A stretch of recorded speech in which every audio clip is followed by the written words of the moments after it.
Hi everyone, Trina Phoenix here, and I thought that we would get back into some more Saint Germain.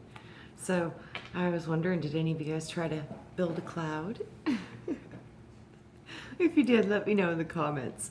Like I said, I've been working with a very similar concept, and I've always known that creation was magnetism. I've always known that you bring it forth from creation itself. I've always kind of understood that. I don't know how, but it was beautiful confirmation to hear that this is the process. Is we imagine what we want to see in our minds, and we give focused thought to it, which is the magnetism. That's when you're sending out a signal, and it's got a magnetic part to it that brings that information out of the ethers into the reality. And I've literally seen people do this and heal their bodies, and I've put myself back together a couple times. It's just, when you've seen that this really does work, it kind of changes you forever, because you once you've seen it and felt it, it's like you know it. So knowing is a beautiful position to sit in when you're talking about trying to manifest things. So I've put this practice to test, and it literally has worked. And you know, my intentions weren't pure. So all of everything that was manifested was destroyed and taken away. So and it wasn't, I wasn't doing anything dark or anything like that. It was manifesting a home, a beautiful home. And I did, and then it was all taken away. And when that happened, that caused another level of awakening that happened to me that was so profound, because I had no idea, none. That was when I found out about how money works, and what fiat currency is, and how we are bonded and traded on the stock market, and all of this information was brought to my awareness because of that event. So it was a serious initiation that I received, and what a gift, but what a trauma. I mean, it was hard. I mean, divorce, bankruptcy, the whole nine. It was huge. So yeah, it took about 7 years to regroup from that, and I'm finally regrouped. But yeah, what a process. Like I'm telling you, waking up sometimes, it shakes your world upside down sometimes. So when that happens, you need to just look at why. What is this? What did this show me? What did this teach me? That happening to me was so horrible, but literally it was some of the greatest gnosis of how this world works around me that I was clueless to. I mean, utterly clueless. So it was a complete destruction of my reality as I once knew it. I mean, it was over. But through that, it brought me to where I am today. And now I see things for what they really are. And, you know, I've always been a why girl and a truth seeker. I want to know the truth. I don't care if it hurts my feelings. Just tell me the truth. You know, I've always just been that way. And truth is stranger than fiction. That's all I can say about that. So, yeah, through this process of awakening, guys, you might hit some really big bumps, but only understand it's because your soul has brought that to you, because you're supposed to learn it, and you're supposed to master it, and you're supposed to go through it. And you choose how you react to anything that comes into your reality. Because the bottom line is you've directly manifested it from the subconscious field of your awareness without having any comprehension of it. So we need to understand how truly powerful we really are. We're creating all of this. All of it. It's us. We are doing it. So most of us are creating by, like I say, default. They're doing it. They're not aware of it. They have no consciousness of it. And I always kind of knew I had an effect on my world. I don't know how I knew that too. I think it's because the Lord was my guide and I could see how he could affect the world. And for whatever reason, always saw myself as part of his family. Like he was my Uncle Lord. He was just kind of like a big brother you never had, but wiser and older, but not a grandfather because he didn't look old, so it was kind of confusing as a child to identify this being other than he was just my Lord, my best friend, person I talk to when I'm confused or sad. His energy would always show up. I could feel it. And I'm so grateful that I never lost those gifts that I had as a child. And I continued to work those parts of my awareness and my consciousness to keep it intact within me. So, but he warned me when I was 3 years old. He says, if you believe them, he says, you won't be able to believe me anymore. And he says, you won't be able to see me or hear me anymore. And I was like, oh, I'm not having that. Because, it's like losing my best friend. He was telling me I was going to lose my best friend. I was like, not going to happen. Nope. So, at 3 years old, I made a very strong determination to stay connected with those higher frequencies that I knew were more real than this place. And I don't know how I knew that when I was a child, but I had an awareness of it. It's so amazing the things that we forget as we grow. Because, boy, the things that we knew instinctively when we were children, it's profound. It's profound. That's why in this new age, I've always seen this, the new schools and the new education of children will be brought forth from the children themselves. They will tell us how to teach them. I mean, of course, we'll have to teach them basics, language, communication, stuff like that.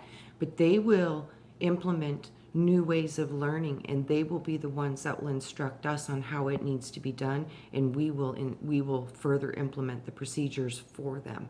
But they have so much wisdom. We need to listen to the children because they remember what you forgot.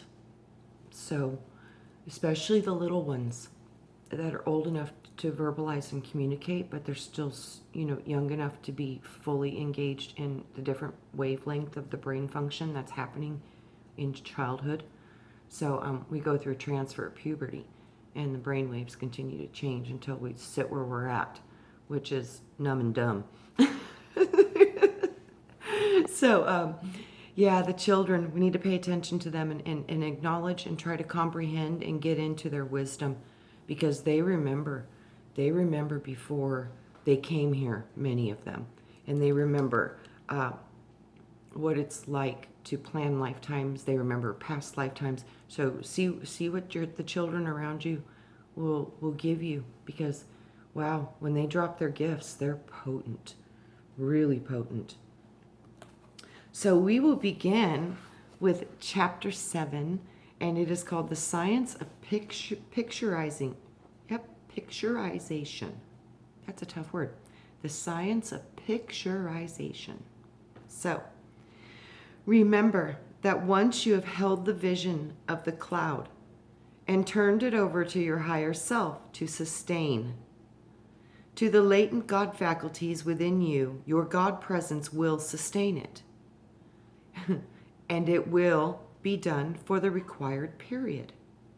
In time, you will find that the glow of the cloud will softly suffuse itself through your physical body.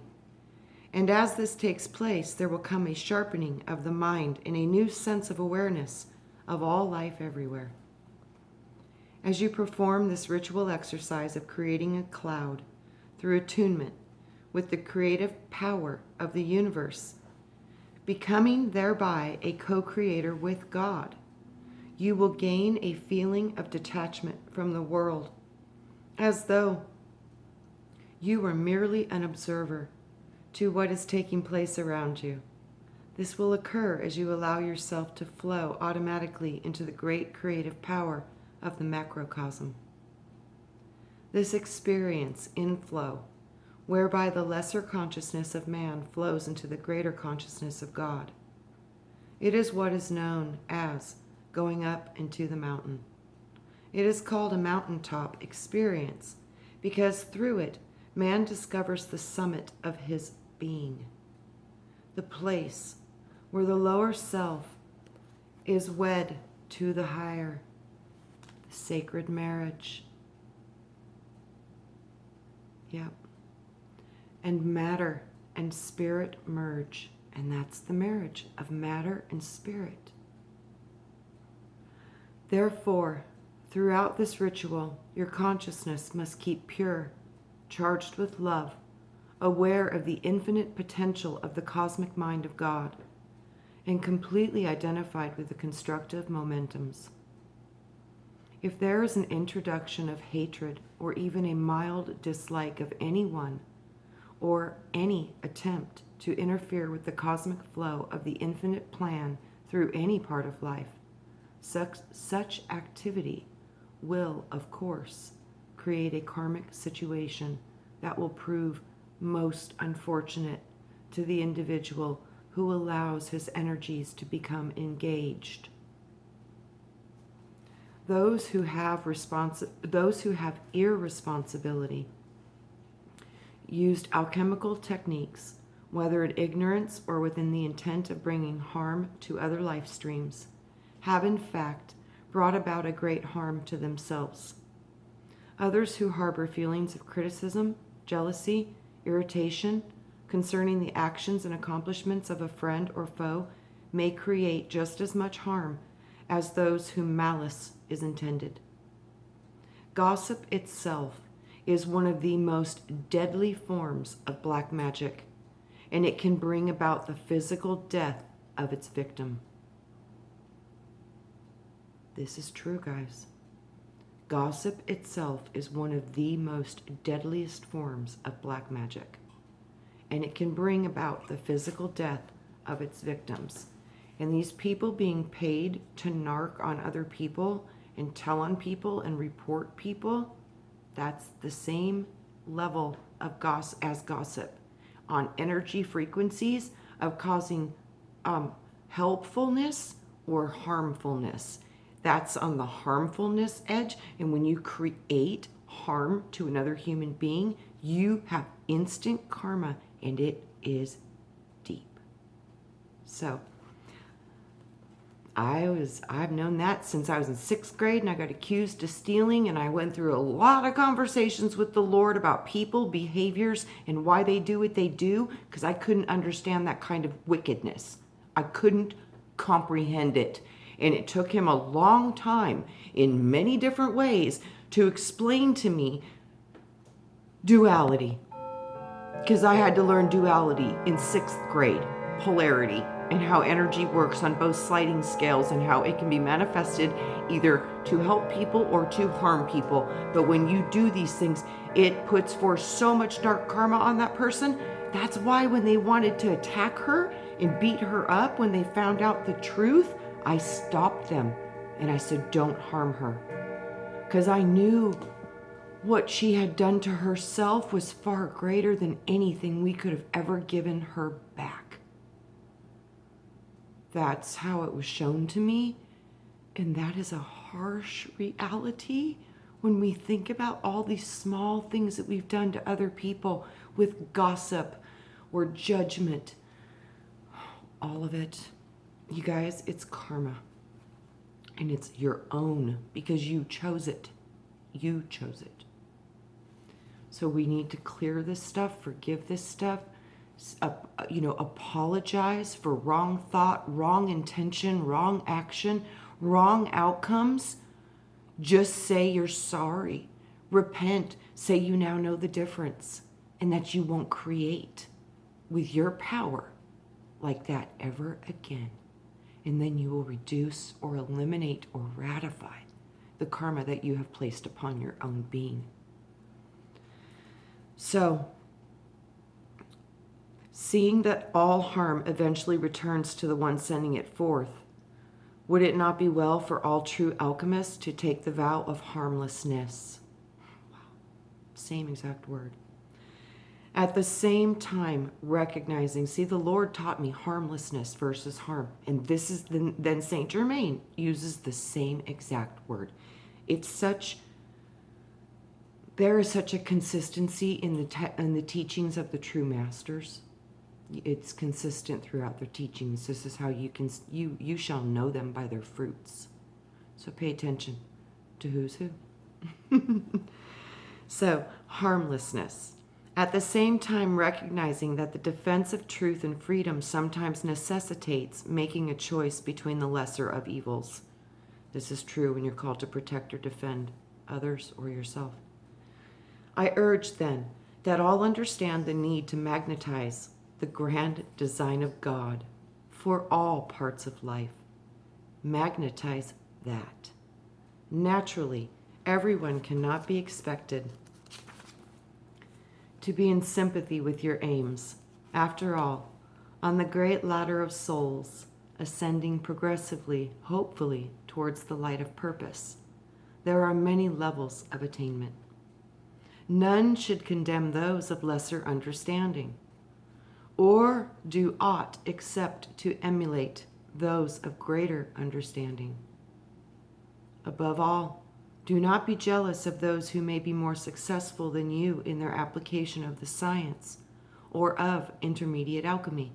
Remember that this is a practice, and practice makes it perfect. That it is motive that transfigures design, that it is beauty that transfixes the soul. Thus, the loving purposes of God come to fruition in man, as he originally intended them to do. For the Garden of Eden was placed where the beauty of communication with the Lord and the understanding of his laws could be imparted to man. It was intended to be the most beautiful school in all the world, where the dreams of God could flow through the branches of the tall trees, where the billowing clouds of morning, of noon, or even would be highlighted by the sacred glow of the luminous sun, a light to light the day. Lament not, for the Edenic school shall be re-established in this day and age to fulfill the plan of paradise, ere the golden age shall manifest it. This was what I saw, the new schools. And they're profoundly amazing. Children, they dance and they sing and they create. Oh my God, they're brilliant and they're magical. They're magical. Oh, wow. And it shall appear when enough alchemists of the spirit unite in the common goal of bearing witness to truth. Now let us place our attention upon the science of picturization, for without it, nothing shall appear. You will find this science illustrated in the story of Jacob, who used alchemy to increase the numbers of his cattle. Visualization is important to the alchemist because the overlay of his visualization upon the creative cloud is what actually produces the miracle of alchemical manifestation. If you wish a more youthful appearance, you must visualize yourself as having just that. If you wish for more vitality, you must visualize yourself as already having that vitality. Your muscles rippling with God's energy, your mind brimming over with vital ideas, tingling with life and light and love. You must feel it, and you must know it, and that the energies of God are flowing through your fingertips and your toes, emanating into space, the glow of abundant health and a transfiguring countenance. As you proceed with this exercise, there will be produced, without additional effort on your part, a beneficial effect upon those whom you contact. But you must be very careful not to seek recognition for this service. Otherwise, as it is written in the book of life, ye have no reward of your Father which is in heaven. I know that you will smile when I say that we are aware of some students who, when they are given this material, may become so enthused with it that they will say to those who are uninformed of their efforts to become more godly, "Do you feel something when I am near?" And of course, this will spoil the whole effect of any virtue that they may have developed during their study. Calling attention to one's own accomplishments produces a concentration of energy upon personality and away from the soul, whence the radiance of the source is derived, whereas the inherent qualities of the God, qualities of the soul, are like radioactive substances embedded in and composing the soul. The radiant cloud is the soul's own alchemical altar onto the expanding universe, from the fires of its own central sun out into space. Some may ask, how can we produce miracles that affect others without taking that energy which belongs to them, or without depriving them of the opportunity of producing their own wondrous changes? These seem to be of the opinion that the fires of God have a decay rate, and that sometime, somewhere, these fires will come to an end or burn themselves out. Let me hasten to assure you that through all of the suns in this physical universe were to fall as burning cinders into the central sun, and the central sun, by God's law, were to be dissolved in its physical manifestation, the fires of the soul of God would never burn out. They are immutable, infinite, and eternal. Have no fear, then, that you are using up God's energy, or that you are taking that energy which might be used for a more profitable by another. When the fiat create went forth, it was the signal of God's gift of freedom to man. Therefore, man should be free to create. Moreover, he should be free to create without condemnation. To ensure his freedom from the impinging thought of others, the matrices of his mind must become receptive to and fortified by the thoughts of God. And there must be spaces in time of the day when, apart from creating the cloud, the alchemist attunes with the mind of God and drinks in the fragrance of his being. True alchemy draws man close to God and to his Christ, and it enables him to fulfill the ancient fiats of man. Know thyself, create, and take dominion. The benefits of man's communion with all life through the sacred science can and will be spread abroad throughout the earth. These benefits can and will exert the pressure of the higher techniques of heaven upon the world below. Have you not read, "Be not forgetful to entertain strangers, for thereby some have entertained angels unaware"? Let men entertain you as angels unaware. Do not sully your alchemical results by imposing the dregs of human personality upon any man.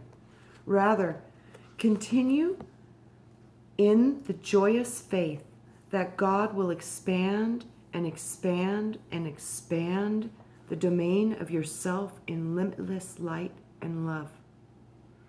One of the most important points for you to understand in the science of the intermediate alchemy is, whereas you are only beginning your training, this is not the only opportunity that you will have to use these laws, for you will be able to use them not only in the days of this life, but should you not win your ascension at the close of this embodiment, you will find that so long as you live upon this earth, the science of God's alchemy will help you to be changed from glory to glory, even as by the Spirit of the Lord.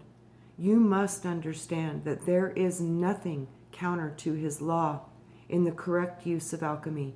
For true alchemy is the change from glory unto glory by his Spirit. I know that some who are reading this course may not have considered themselves religious at the beginning. Perhaps the intended functions of the spoilers, the brothers of the shadow, to ruin the purpose of religion by ruining the lives of those who prefer to follow religion, they may have corroded your acceptance of the laws of the cosmos. But I think that some of you have already begun to experience the profound results in your lives through the practice of the rituals that I have given you.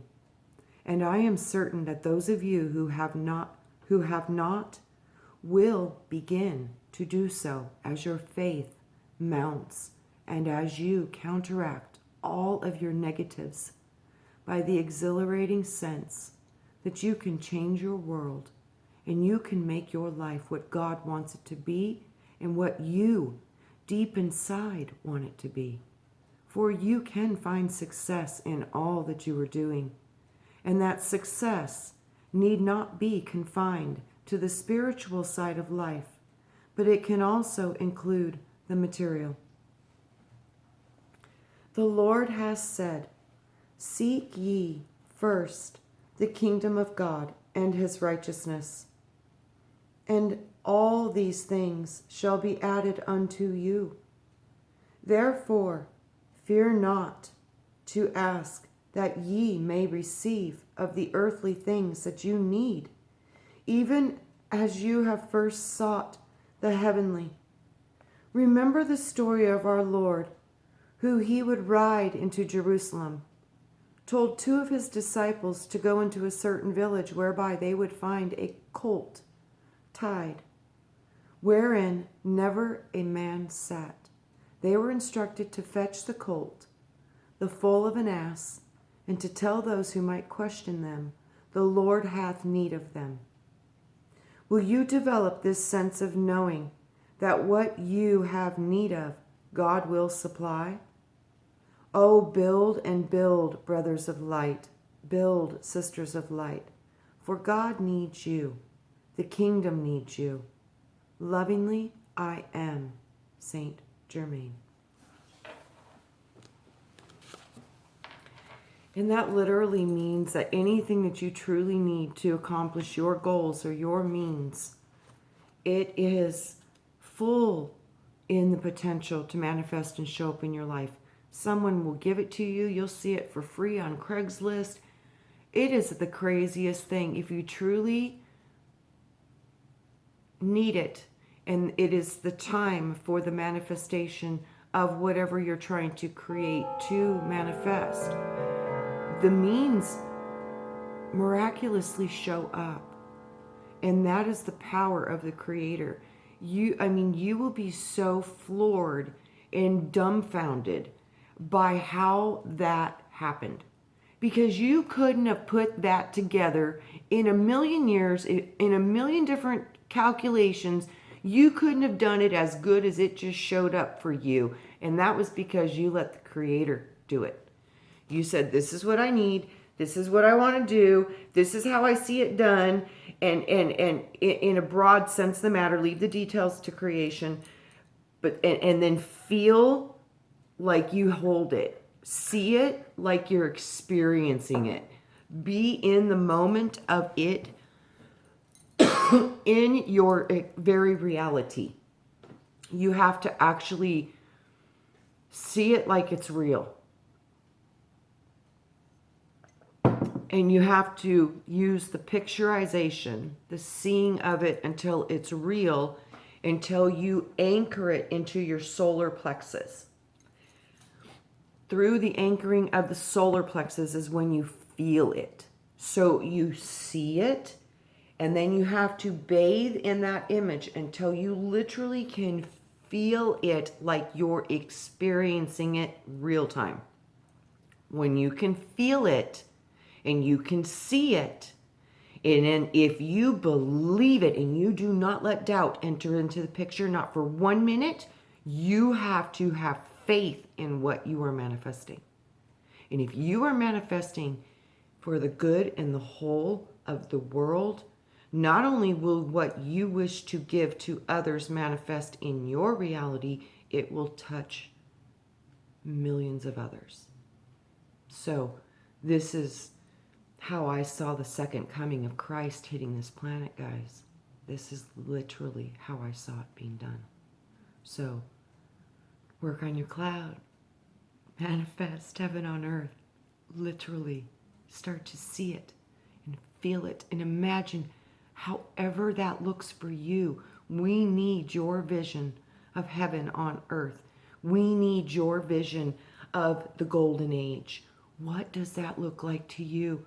Artists, creators, imagine the murals, imagine the art, imagine technology, imagine light healing, imagine free energy, imagine education that teaches the children of this age in such a way as to where we get to witness the angels walking amongst man. Because many of us here are angelics. Many are from other alien star systems. We are everything. Everything is here. All have been called to this ascension of Gaia in this age of Aquarius to ascend, and we're going to flip dimensions. So it's going to be probably a little intense, but we were literally called for this. Like, you guys were literally single. You specifically were called for this time, because I have been told this by the Lord half dozen times when I get so frustrated at this world and what's happening and what I can see. Because, you need to know what's happening in the world as well as manifesting what you want to see. You need to have an awareness of all of it, which is the definition of duality. So within this frustration, he has always explained to me over and over and over again, because I was so frustrated. I'm like, this is stupid. I don't even get this place is like, really. He was like, do you know how hard it is to be here right now? He would literally tell me this over and over again, that you were hand chosen, and everyone who is there with you now was hand chosen for this. Out of the quadrillion, trillion, gazillion, million, billion, beyond infinity, where you can comprehend, you can't even put these numbers into your brain, of fractals of creation. You literally heard the call from creation itself to come here now and do this. So never underestimate the glory of you and your fractal, which is the eternal part of yourself. Forget the human part. Remember the fractal part, because that part must be pretty powerful to be called to such an incredible time on this planet of transition and transformation. So know your power, own your power, and serve creation in all of its wisdom, and let it work through you as a servant of good, in cooperation with the will of good and the will of love. So I love you guys. I hope you guys enjoy this information, because I just absolutely resonate. It's in my heart. And I know that you guys can do this, and I can't wait to watch.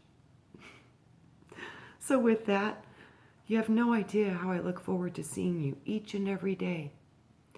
And I can't wait to watch what you guys bring forth in this world through the power within you to manifest. So go, Soul Tribe. Remember, you are the Magi. Mwah. I love you. See you soon.